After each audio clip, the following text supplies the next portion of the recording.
नई दिल्ली स्थित भाजपा मुख्यालय में पार्टी की केंद्रीय चुनाव समिति की बैठक। प्रधानमंत्री नरेंद्र मोदी भी बैठक में शामिल। उत्तर प्रदेश सहित कई राज्यों की लोकसभा सीटों के लिए उम्मीदवारों के नामों पर मंथन।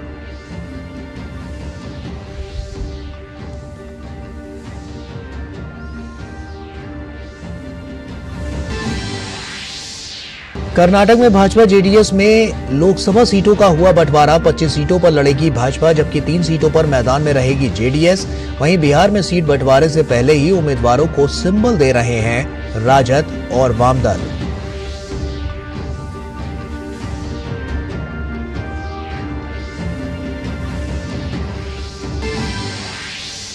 शराब घोटाले में गिरफ्तार अरविंद केजरीवाल को एक और झटका। दिल्ली हाईकोर्ट ने गिरफ्तारी और रिमांड को चुनौती देने वाली याचिका जल्द सुनने से किया इनकार। उधर इसी मामले में 26 मार्च तक बढ़ी के कविता की हिरासत।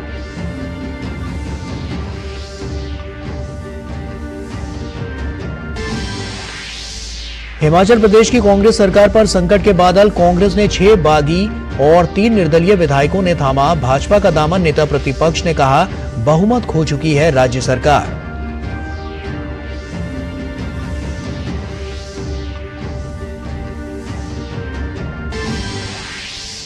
133 हुई। मॉस्को के कॉन्सर्ट हॉल पर हुए हमले में मरने वालों की संख्या। घटना में कम से कम 140 अन्य लोग घायल। रूसी राष्ट्रपति ने चारों बंदूकधारी हमलावरों के पकड़े जाने की दी सूचना। कहा, यूक्रेन भागना चाहते थे हमलावर।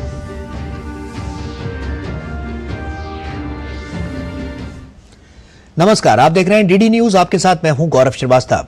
नई दिल्ली स्थित भाजपा मुख्यालय में पार्टी के केंद्रीय चुनाव समिति की बैठक हो रही है। प्रधानमंत्री नरेंद्र मोदी, भाजपा के राष्ट्रीय अध्यक्ष जेपी नड्डा, गृह मंत्री अमित शाह और चुनाव समिति के अन्य नेता और राज्यों के पार्टी पदाधिकारी बैठक में भाग ले रहे हैं। बैठक में उत्तर प्रदेश सहित कई राज्यों की लोकसभा सीटों के लिए उम्मीदवारों के नामों पर मंथन हो रहा है।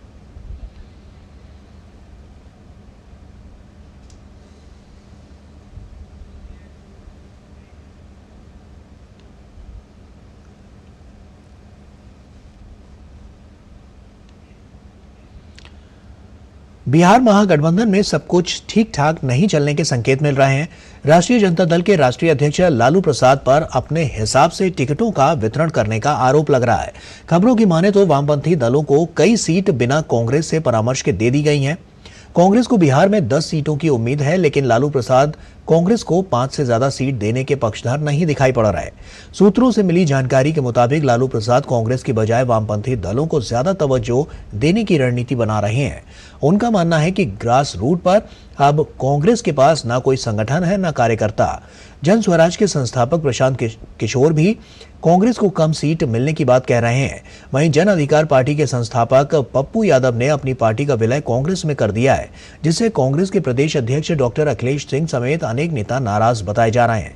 पप्पू यादव की पत्नी रंजीत रंजन अभी वर्तमान में कांग्रेस की राज्यसभा की सांसद हैं और इसके बावजूद पप्पू यादव की कांग्रेस में स्वीकार्यता नहीं दिखाई पड़ रही है। ऐसे में यह कहा जा सकता है कि गठबंधन में सब कुछ ठीक नहीं है।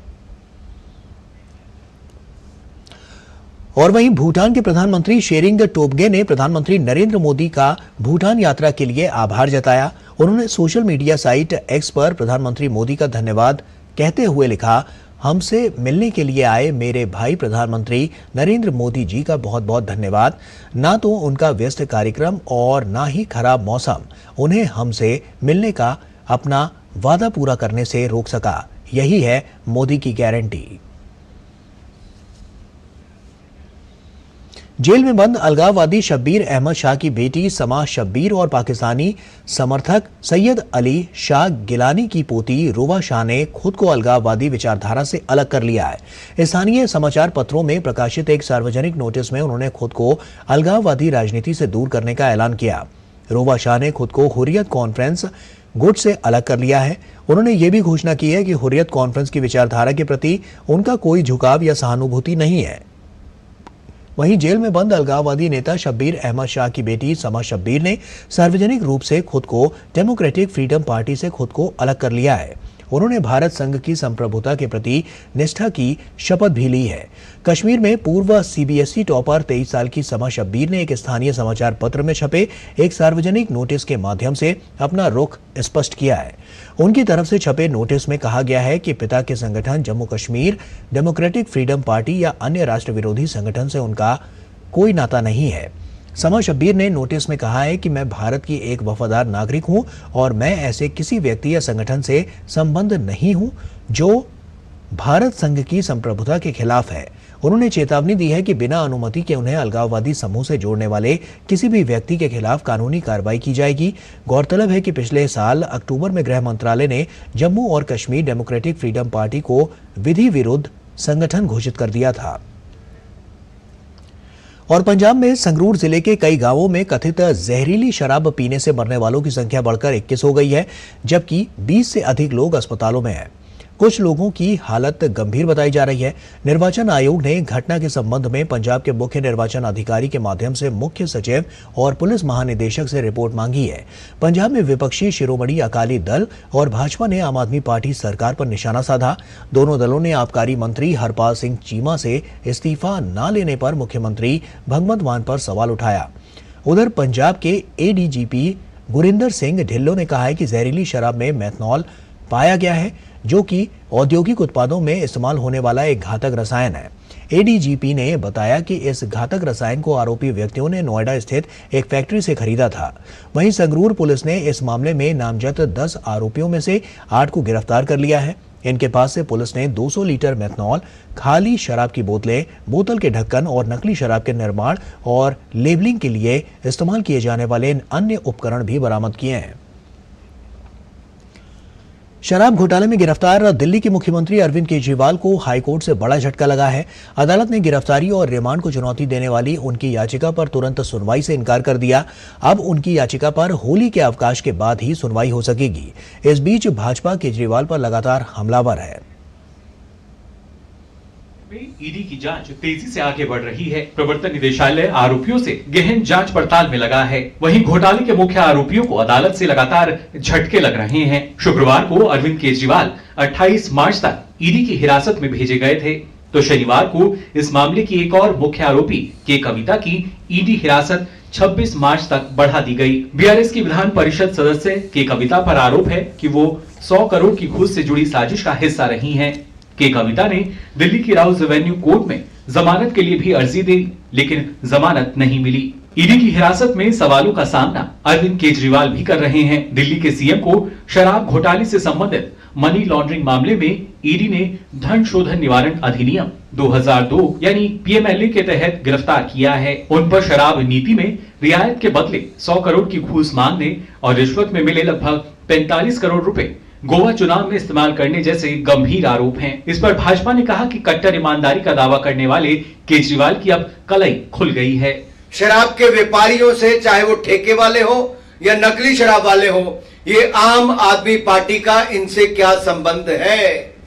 नशे के व्यापारियों से, शराब के व्यापारियों से, लोगों की जान लेने वाले और राज्य के लोगों को हर मोहल्ले में ठेका खोलने वाले, इनके साथ इस भ्रष्ट आम आदमी पार्टी का क्या रिश्ता है?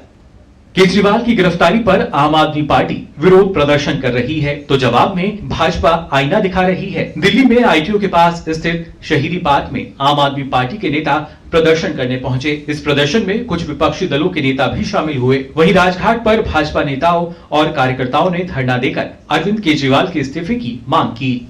जेल जाने के बाद भी पद न छोड़ने को लेकर अरविंद केजरीवाल भाजपा के ही निशाने पर नहीं है, अब कांग्रेस से भी इसके खिलाफ आवाजें उठ रही हैं। आपने कहा था अन्ना हजारे की उंगली पकड़ते हुए कि अगर कोई आरोप लगता है तो पहले इस्तीफा होगा, फिर जांच होगी। आज आप इस्तीफा देना तो दूर, जांच में शामिल नहीं होते 9 समन आने के बाद, और कहते हैं तिहाड़ से सरकार चलाएंगे। मैं पूछना चाहता हूं, देश के इतिहास में क्या कोई भी मुख्यमंत्री रहते हुए जेल में रह सकता है? क्या कैबिनेट की मीटिंग अब तिहाड़ से होगी? जब किसी व्यक्ति पे भ्रष्टाचार का आरोप लगता है और खासकर वो मुख्यमंत्री के पद पर है, तब इस तरह का मैसेज आना कि वो जेल में रह के भी सरकार चलाएंगे, मुख्यमंत्री पद से इस्तीफा नहीं देंगे, मुझे लगता है बहुत ही खतरनाक ट्रेंड की ओर इंगित करता है।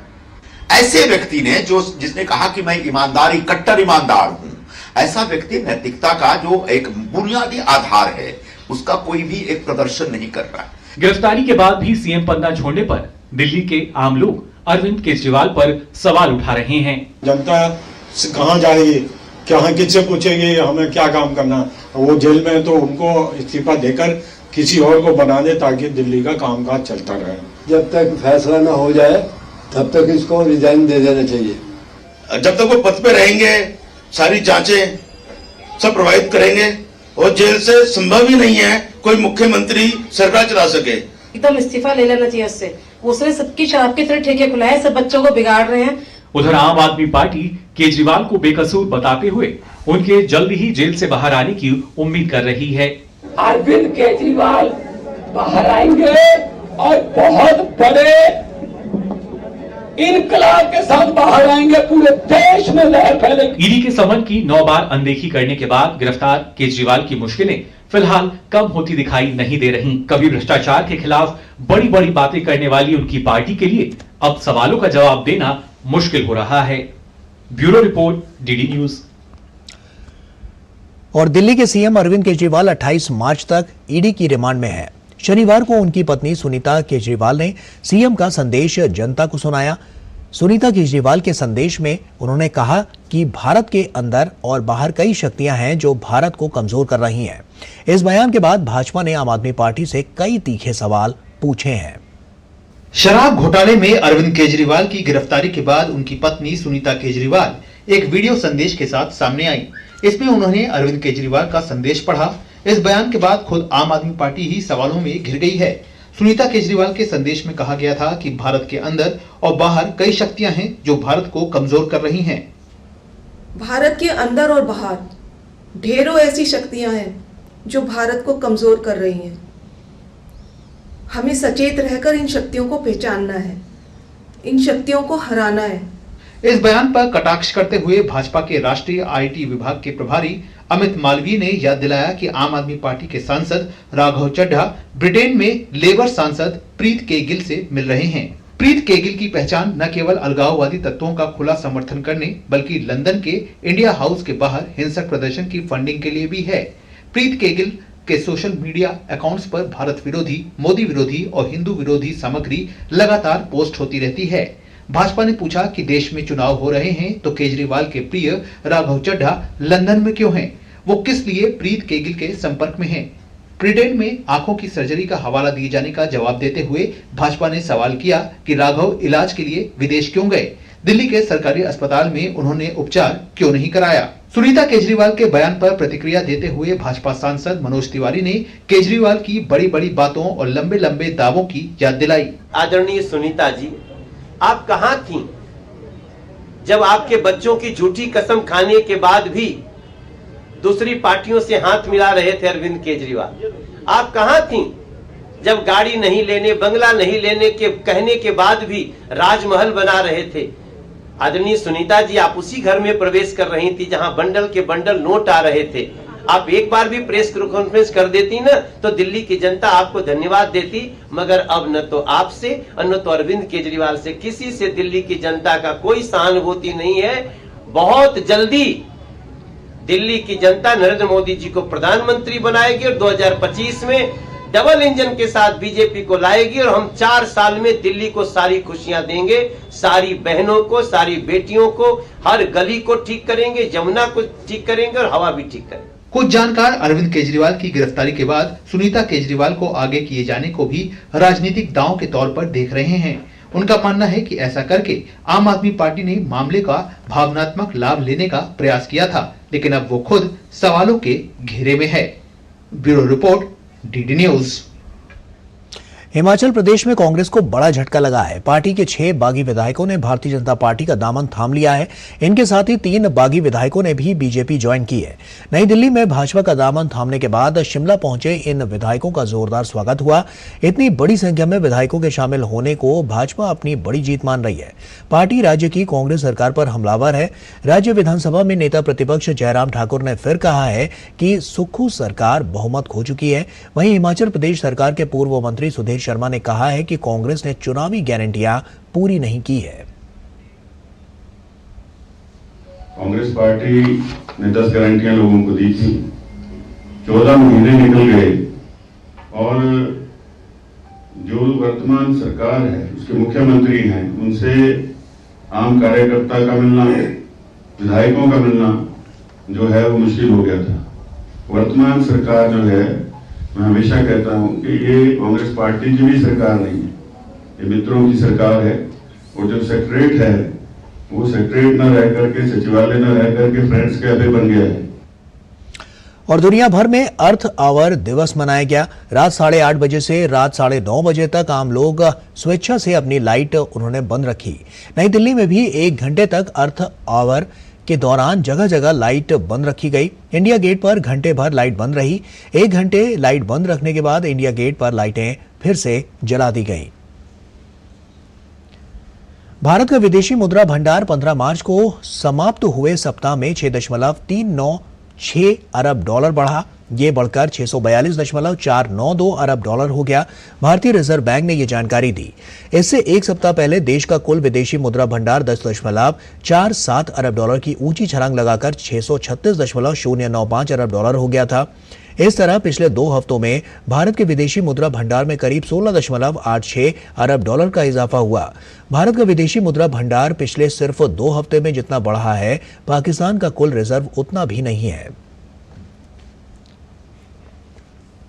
श्रीनगर की वादियों में बसा एशिया का सबसे बड़ा ट्यूलिप गार्डन आम जनता के लिए आज से खोल दिया गया है।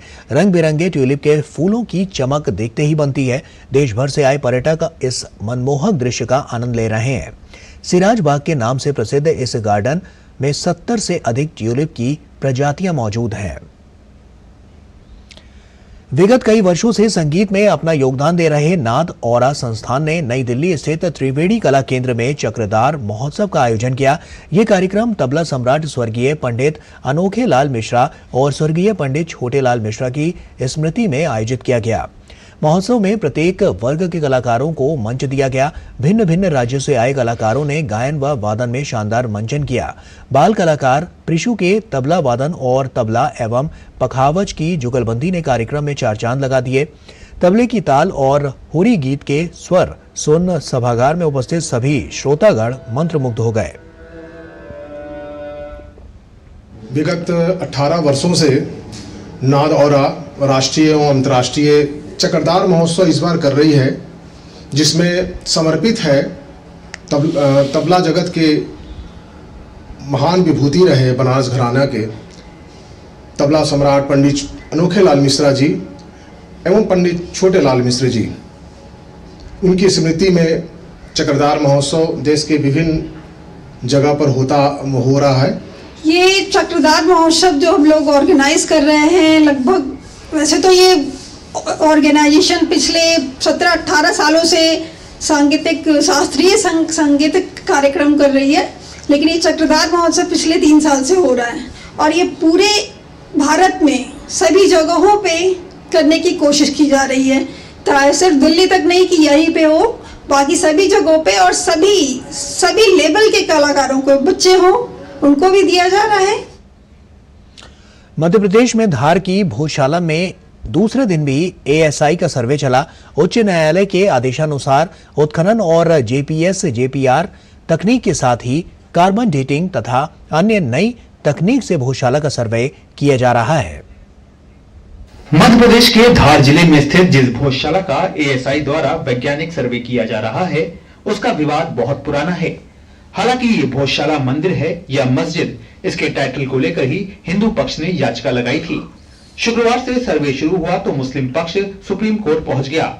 मुस्लिम पक्ष की तत्काल सुनवाई से उच्चतम न्यायालय ने इनकार कर दिया। मुस्लिम पक्ष सर्वे पर सवाल उठा रहा है। मौलाना कमाल वेलफेयर सोसाइटी के अध्यक्ष का कहना है कि भोजशाला में जो कुछ खंबे और मूर्तियां हैं, जिनको 2004 में लाकर रखा गया, उनको सर्वे में शामिल नहीं किया जाना चाहिए। जो नई चीजें इशू उसमें पैदा किए जा रहे हैं, जैसे जो स्तंभ रखे गए बाद में लाए गए 22 जनवरी 2004 में वो स्तंभ अंदर रखे गए, उसकी समाज ने कड़ी आपत्ति भी ली, आवेदन ज्ञापन भी किए, तमाम जनप्रतिनिधियों ने उसका विरोध भी किया, लेकिन वो अंदर ही रखे गए, उनको बाहर नहीं निकाला गया।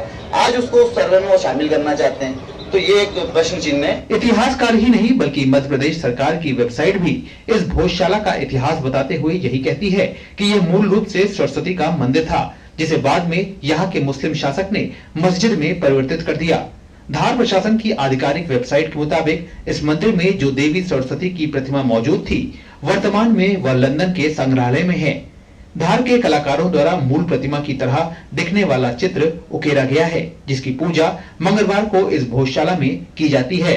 1000 से 1055 ईस्वी में राजा भोज परमार राजवंश के सबसे बड़े शासक थे, जिनको शिक्षा और साहित्य का अनन्य उपासक कहा जाता था। उन्होंने धार में एक महाविद्यालय की स्थापना की थी, जिसे बाद में भोजशाला के रूप में जाना जाने लगा। भोजशाला मुक्ति यज्ञ के संयोजक गोपाल शर्मा भी सर्वे के दौरान भोजशाला में मौजूद रहे। वहाँ पर हम सर्वे के आधार पर जहाँ पर जो भोजशाला में प्रवेश करते हैं, दाईं ओर संस्कृत की ऋचाएं लिखी हुई, शिलालेख लगे हुए, गणेश जी की प्रतिमा है, शंख घंटा घड़ियाल बने हुए, उन सारे चिन्हों को उन्होंने जो हिंदू चिन्ह है या जो भी चिन्ह है उनको सबको फोटोग्राफी वीडियोग्राफी करके अपने पास संरक्षित किया है। इस विवादित स्थल पर एक बड़ा खुला प्रांगण है, जिसके चारों ओर स्तंभों से सज्जित एक बरामदा और पीछे पश्चिम में एक प्रार्थना गृह स्थित है। यहाँ प्रयुक्त नक्काशीदार स्तंभ और प्रार्थना कक्ष की उत्कृष्ट रूप से नक्काशीदार छत है। यहाँ की दीवारों में लगी शिलाओं पर उत्कीर्ण मूल्यवान रचनाएं हैं। इन शिलाओं में कर्मा अवतार या विष्णु के मगरमच्छ अवतार के प्राकृत भाषा में लिखित में 2 स्त्रोत उत्कीर्ण हैं। 2 सर्पबंध स्तंभ शिलालेख, जिसमें एक पर संस्कृत वर्णमाला और संज्ञाओं और क्रियाओं के मुख्य अंतःकरण को समाहित किया गया है। दूसरे शिलालेख पर संस्कृत व्याकरण के 10 काल और मनोदशाओं के व्यक्तिगत अवसान शामिल है। ये शिलालेख 11वीं-12वीं शताब्दी के बताए जाते हैं। यहाँ की मेहराब की परतों का निर्माण करने वाले 2 बड़े काले पत्थरों के पीछे की तरफ के भाग पर लेख उत्कीर्ण है। ये शिलालेख शास्त्रीय संस्कृत में नाटकीय रचना है। मुस्लिम पक्ष इस स्थान को मस्जिद मानता है। भोजशाला से ही लगा हुआ कमाल मौलाना का मकबरा है, जिसके सर्वे की मांग हिंदू पक्ष ने की है। डीडी न्यूज के लिए आदित्य श्रीवास्तव की रिपोर्ट। और लोकसभा चुनाव के लिए कांग्रेस की चौथी सूची जारी कर दी गई है। इसमें 46 उम्मीदवारों के नाम का ऐलान किया गया है। कांग्रेस नेता दिग्विजय सिंह राजगढ़ लोकसभा सीट, यूपी कांग्रेस अध्यक्ष अजय राय वाराणसी से, इमरान मसूद सहारनपुर से, वीरेंद्र रावत हरिद्वार से और दानिश अली अमरोहा से चुनाव लड़ेंगे। रंगों के त्योहार होली को लेकर हर ओर अलग ही उत्साह और उल्लास है। होली पर प्राकृतिक रंगों को बढ़ावा देने का संदेश भी दिया जा रहा है। ऐसी एक अनूठी पहल प्रभात फाउंडेशन नामक संस्था ने की है। इस मुहिम में दिव्यांग महिलाएं शामिल हैं, जो प्राकृतिक रंगों को बनाकर खूबसूरत संदेश दे रही हैं।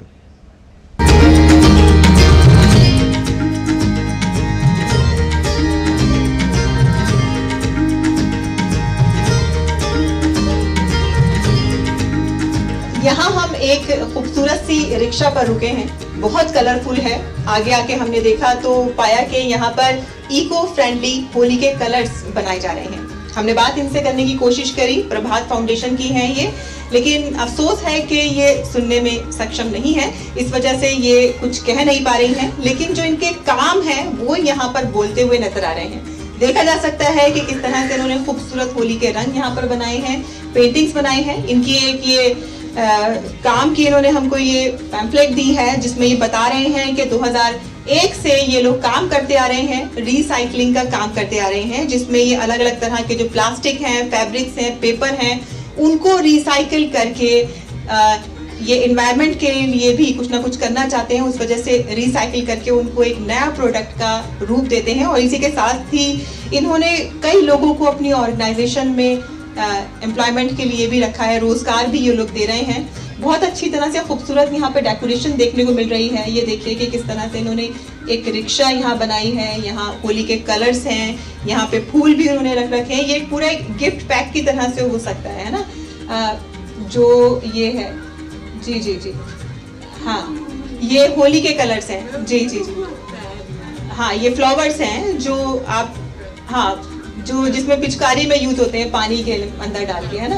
हाँ जी जी हाँ, ये भी इयररिंग्स बनाए हैं आपने। ये बैलून के हैं, ये बैलून के इयररिंग्स बनाए हैं, खास होली के स्पेशल हैं। ये देखिए अलग अलग तरह के बैलून्स हैं, इन्होंने बहुत ही खूबसूरत हैं। शायद इन्होंने रिसाइकिल करके इसको दोबारा से करके बनाया है, और ये अपने आप में एक नया इनोवेशन है। और हैंडबैग्स भी इन्होंने यहाँ पर कुछ बना रखे हैं, जिसमें हम देख सकते हैं कि इसमें अलग अलग तरह के कलर्स हैं, इको फ्रेंडली कलर्स हैं जो उन्होंने बनाए हैं अलग अलग। हाँ, फेस के लिए नुकसान नहीं करेंगे। जी हाँ, ये कुछ दिखा रहे हैं, ये भी इन्होंने बनाया है, शायद रिसाइकिल करके ही इन्होंने इसको पेपर को बनाया है, जिसको ये होली पे कुछ लोग ये पहन के मस्ती करते हैं, तो ये उसमें इस्तेमाल में आ सकता है। जी जी जी, ये बैंड्स आपने उसको रिसाइकिल करके दोबारा से इसको बनाया है। जी जी हाँ। तो काफी प्रेरणा मिली है हमें यहाँ पर आके इन लोगों से कि किस तरह से इन्होंने अपनी मेहनत से, अपने लगन से ये काम इनको करके दिखाया है और लोगों के लिए ये एक मिसाल बनी है। और इसी के साथ फिलहाल इतना ही, हमें दीजिए इजाजत। नमस्कार।